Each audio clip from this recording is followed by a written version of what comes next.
that Jerry and Brian Schottenheimer had a meeting with George Pickens recently. And then maybe the most surprising admittal of all is that Jerry and Steven had a phone call with David Mulugeta. So they have apparently learned his name. Jerry has learned his name. Big, huge. And something has happened prior they have to that. shown a willingness to have a conversation. That's progress. That's growth. For Steven to offer that up so nonchalantly, like literally that whole sentence was all of 3 seconds, and it might have been, other than the president walking into the room, the biggest takeaway from the entire press conference to me. For him to just say, Jerry and I talked to David last week. And then he went on to say, he thought it went really well. He said the conversation lasted about 5 to 10 minutes. It was, quote, very cordial. Yeah. But to your point, Jerry made such a point to let everyone know that he had not talked to David Mulugeta when he was in the process of negotiating Micah Parsons' deal last summer, or I guess last year, however long it took. It's been 5 years. Yeah, it's taken 5 years off of our lives. But he really drove that point home. So for Steven to say, hey, we've talked to David. We've informed George that we're hoping, or we're planning on him playing on the tag this season. Like, the open communication there is night and day from what we heard during the Micah Parsons saga throughout it. I mean, the other interesting tidbit in there is that Jerry and Brian Schottenheimer were honest.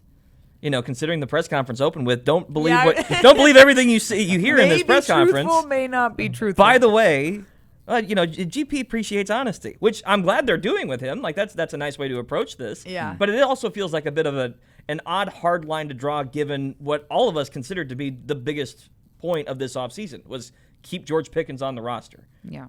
How does that affect this season? I'm not sure at this point, but it feels like tossing a coin, and here we go again, drama again, heading into the draft. They're going to have him on the roster, barring trading him for 2026. If he's just going to play under the franchise tag, he's going to make a nice check. He is not in a position with what he has done in the NFL to go Le'Veon Bell level and hold out while a franchise taggee. That's not. He hasn't. And that didn't work out for Bell either. It did not work out for Bell, and Bell had a ton of skins on the wall when he made that decision. Yes.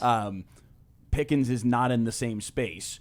He can't do that. So he's going to play in 2026. He may do some sort of offseason program holdout or possibly even training camp holdout to make a point. But he's going to play, he's going to make a good check, and he's going to be a part of their offense in 2026. That part is clear, barring Dallas trading him between now and tomorrow for a first-round pick, which I also don't think is going to happen, but that's kind of the only other option here. So they're going to have him for this year, but it does open up the possibility of there's been a number of mock drafts that have considered, could Jordan Tyson be a direction that they go to then solve their problem for 2027 and beyond? Well, and to layer onto that, the fact that Jerry, or was it Jerry or was it Steven who mentioned, yes, obviously there are a lot of holes on the defensive side of the ball, but it was Jerry. Yeah. He didn't give up the option that, we could go offensive, even though we need a lot of defensive positions filled. And he used the CeeDee Lamb example of the fact that season they needed a lot of help on defense, but CeeDee was available when they were picking, and they have been really prudent about their perspective when it comes to the draft of taking the best player available when they are picking.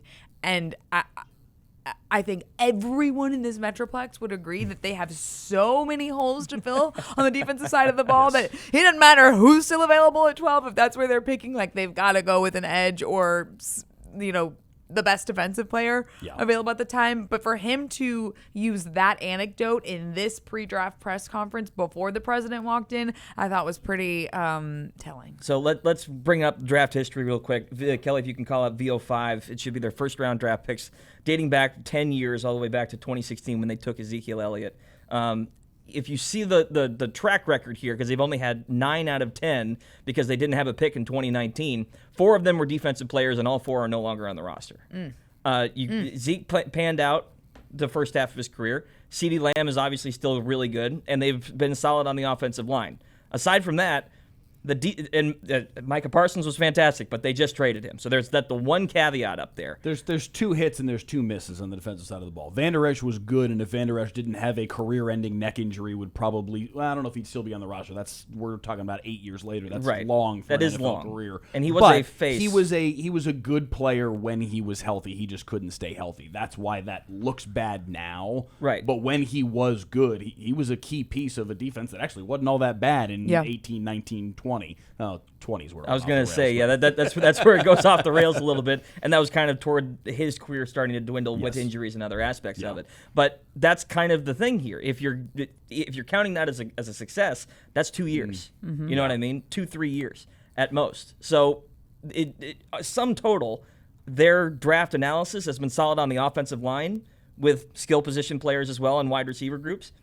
Aside from that, it's going to be interesting to see whether they can hit on the defensive side. And my other thing too is if you look at their needs overall, like they could and probably should spend every single pick on the defensive side of the ball. They need Yes. I mean, we talked about this. What are the Cowboys' needs? I think that they should trade up to at least 6. And if 9 is possible, like I think that there are 6 starting worthy, starting caliber, difference making defensive players in the draft. We know Mendoza's going first overall. So if you can get into that, I mean, I'll call it 9, like the top 9. 9 might work, yeah. Yeah. I think they need to do that in order to walk away from the first round with a starting caliber, difference making, in my opinion, edge rusher for this defensive line next season. I was going to say, I've been convinced the alternative because I was on that boat most of the last week. Really? I think the defensive depth is important. I think at a certain point you want the talented guy, but if you can hit on 2 guys that are B+, A- guys that can make a difference right now and just slot right in,